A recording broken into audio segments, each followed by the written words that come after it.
तो प्यारे विद्यार्थियों नमस्कार, स्वागत है आप सबका एक और नए वीडियो में। देखिएगा प्यारे विद्यार्थियों, आज हम यहां से देखने वाले हैं आपकी राजस्थान बोर्ड परीक्षा 2024 कक्षा 10 का आपका हिंदी विषय का पूरा क्वेश्चन पेपर और इसके पूरे सॉल्यूशन को। देखिएगा प्यारे विद्यार्थियों, वीडियो में आगे बढ़ें उससे पहले आप सब लोगों से रिक्वेस्ट है हमारी कि अगर आपने अभी तक हमारे यूट्यूब चैनल को सब्सक्राइब नहीं किया हो तो प्लीज़ जल्दी से चैनल को सब्सक्राइब जरूर कर ले और साथ में बेल आइकन को जरूर दबा लें।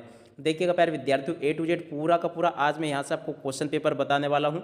अगर आपने इस वीडियो को पूरा देख लिया तो आप ये समझिएगा कि एक भी क्वेश्चन यहाँ से आपका मिस नहीं होने वाला है। तो चलेगा, जल्दी से हम आगे बढ़ते हैं, समझते हैं आपके पूरे क्वेश्चन पेपर को जो कि कक्षा 10वीं हिंदी विषय का है। देखिएगा A to Z क्वेश्चंस बताऊंगा आज मैं यहाँ से। अगर आपने इस वीडियो को पूरा देख लिया ना तो एक भी क्वेश्चन यहाँ से आपका मिस होने वाला नहीं है। तो देखिएगा यहाँ से आपको क्या करना है, यहाँ पर अपने रोल नंबर आप लोगों को लिख लेना है। जी हाँ प्यारे विद्यार्थियों, यहाँ पर आपको अपने रोल नंबर लिखने होंगे और उसके बाद में देखिएगा माध्यमिक परीक्षा 2024 का ये आपका हिंदी विषय का क्वेश्चन पेपर है जिसको कि आज हम पूरा देखेंगे। जी हाँ प्यारे विद्यार्थियों, पूरा का पूरा क्वेश्चन पेपर आज मैं यहाँ से आपको बताने वाला हूँ। तो चलेगा, जल्दी से हम आगे बढ़ते हैं, समझते हैं आपके पूरे पेपर को और इसके सॉल्यूशन को, ताकि प्यारे विद्यार्थियों आप सब लोगों को पूरा क्वेश्चन पेपर आपको आसानी से समझ में आ सके। तो देखिएगा, आप आगे बढ़ते हैं, समझते हैं आपके पूरे पेपर को और इसके सॉल्यूशन को। तो देखिएगा, इस प्रकार का पूरा आपका क्वेश्चन पेपर होगा। यहाँ पर से आप लोग देख लें, यहाँ पर आपको अपने नामांकन लिखने होंगे और इस जगह पर आपको सीरियल नंबर लिखा हुआ मिल जाएगा। और देखिएगा, टोटल आपका ये 23 क्वेश्चन आपसे पूछे जाएंगे और टोटल आपके 11 प्रिंटेड पेज का पेपर होगा। तो देखिएगा, इस प्रकार का पेपर होगा। आपका समय दिया जाएगा आपको 3 घंटे 15 मिनट का।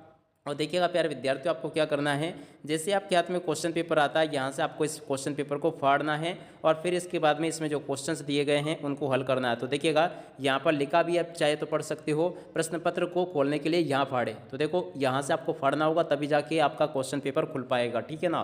तो इस प्रकार का इतनी सुरक्षा से आपका क्वेश्चन पेपर आता है। मगर देखिएगा, हमारे पास में आपका पेपर आ चुका है, तो आप सब लोग यहाँ से जल्दी से इस क्वेश्चन पेपर का सॉल्यूशन पूरा का पूरा देख जाओ ताकि आप सब लोग अपनी वार्षिक परीक्षा में पूरे नंबर ला सको। तो चलिएगा, जल्दी से हम आगे बढ़ते हैं, समझते हैं आपके पूरे पेपर को और इसके सॉल्यूशन को। तो देखिएगा प्यारे विद्यार्थियों, ये रहा आपका पूरा क्वेश्चन पेपर। यहाँ से आप लोग इसको देख लें और अच्छे प्रकार से समझ भी लें। इस प्रकार के क्वेश्चन प्यारे विद्यार्थियों आपसे पेपर में परीक्षा में पूछे जाएंगे, तो यहाँ से आप सब लोग इसको अच्छी प्रकार से जरूर देख लें ताकि प्यारे विद्यार्थियों आप सब लोग इसको वार्षिक बोर्ड परीक्षाओं में अच्छी प्रकार से पूरा हल करके आ सको। तो चलिएगा, जल्दी से हम आगे बढ़ते हैं, समझते हैं आपके पूरे पेपर को और इसके सोल्यूशन को, ताकि प्यारे विद्यार्थियों आप सब लोग अपनी वार्षिक परीक्षाओं में पूरे नंबर लेकर आ सको। तो देखिएगा, पहला क्वेश्चन लिखा है, उपयुक्त गद्यांश का उचित शीर्षक दीजिए। छायावाद, सरस गीत, जयशंकर प्रसाद या झरना। तो देखिएगा प्यारे विद्यार्थियों, यहाँ पर अगर बात की जाए तो यहाँ पर देखा जाए तो ये जयशंकर प्रसाद की ज़्यादा चर्चा हो रही है। तो देखिएगा, इसका राइट आंसर आपका आ जाएगा जयशंकर प्रसाद। उसके बाद में देखो अगला क्वेश्चन, प्रसाद जी संबंधित थे। तो देखिएगा, प्रसाद जी किससे संबंधित थे, तो देखो इसका राइट आंसर ये होगा सुंगनी साहू घराने से संबंधित है। तो इसका राइट आंसर ये आ जाएगा, यहाँ से आप लोग इसको देख लें। और उसके बाद में देखो अगला क्वेश्चन पढ़ते हैं, क्या लिखा है, प्रसाद जी ने सर्वप्रथम कौन सी भाषा में कविता लिखी। तो देखिएगा प्यारे विद्यार्थियों, यहाँ से अगर हम इसको पढ़ेंगे तो यहीं से आप लोग देख लोगे, इन्होंने क्वींस कॉलेज में 7वीं कक्षा तक पढ़ा पर घर पर से ही संस्कृत अंग्रेजी। प्रसाद जी की मूलतः कवि थे, उनके समस्त रचनाओं में कवि उन्होंने प्रारंभ में ब्रज भाषा में कविता लिखी। तो देखो ये मिल गया ना आपको, ब्रज भाषा में कविता लिखी। तो देखो इसका राइट आंसर क्या हो जाएगा, ब्रज भाषा में कविता लिखी। उसके बाद में देखो अगला क्वेश्चन पूछा है, निम्न में से कौन सी रचना जयशंकर प्रसाद की है। तो देखो प्यारे विद्यार्थियों, आंसू भी है, कौन सी रचना जयशंकर प्रसाद की है, तो देखो आंसू भी है, ये इनकी रचना होगी आंसू, ठीक है। उसके बाद में अगला क्वेश्चन, जयशंकर प्रसाद ने छायावाद की बीजारोपण किस रचना में किया। तो देखो प्यारे विद्यार्थियों, इसका राइट आंसर आपका आ जाएगा कामायनी, इसका राइट आंसर होगा, ठीक है। उसके बाद में देखो अगला क्वेश्चन पढ़ते हैं। तो देखो यहाँ पर आपको दूसरा प्रश्न दिया गया है, इसको भी आपको पढ़ना है और फिर इसमें जो प्रश्न पूछे गए हैं उनके उत्तर आपको देना है। तो देखिएगा, इसका जो उचित शीर्षक होगा वो आपका पद की पहचान हो जाएगा। बटोई का अर्थ होता है, तो देखिएगा बटोई का अर्थ होता है पथिक। उसके बाद में देखो अगला क्वेश्चन पूछा आपसे, सुमन का पर्यायवाची युग्म है। तो देखिएगा, सुमन का पर्यायवाची युग्म आपका होगा फूल, पुष्प और प्रसून, ठीक है, ये वाला।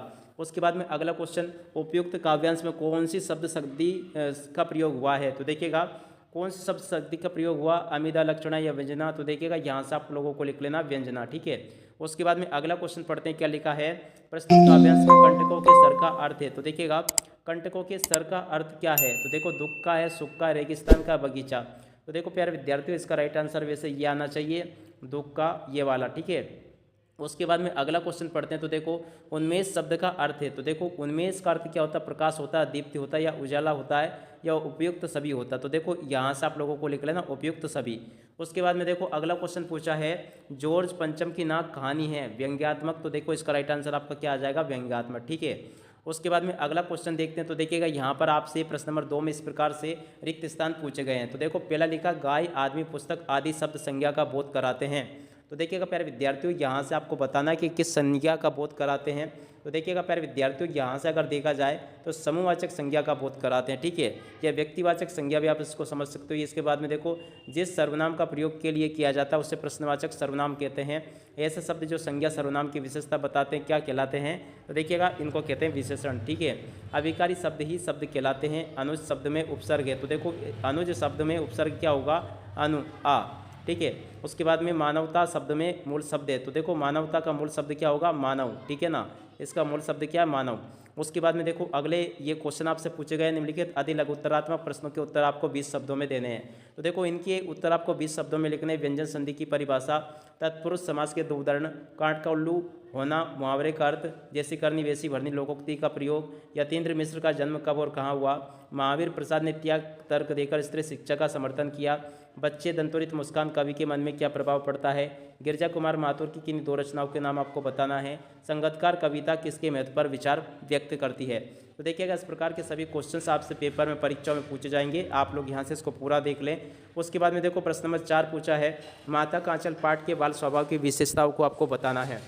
उसके बाद में देखो अगला क्वेश्चन ये पूछा गया आप सभी से, यहाँ से देख लेंगे, शांति और अहिंसा के प्रतीक पताका है। तो देखो इसको भी आप लोग देख लो यहाँ से, और अच्छी प्रकार से आप सब लोग इसको कंप्लीट कर लो पूरा का पूरा, जैसा कि मैं आपको बता रहा हूँ। दुलारी का परिचय टुन्नू से कहाँ और कैसे हुआ, काल के आधार पर क्रिया के भेदों को उदाहरण से आपको बताना है, गोपियों ने उदो को बड़भागी क्यों बताया है, बाल गोविंद भगत अपनी किन चारित्रिक विशेषताओं के कारण साधु कहलाते थे।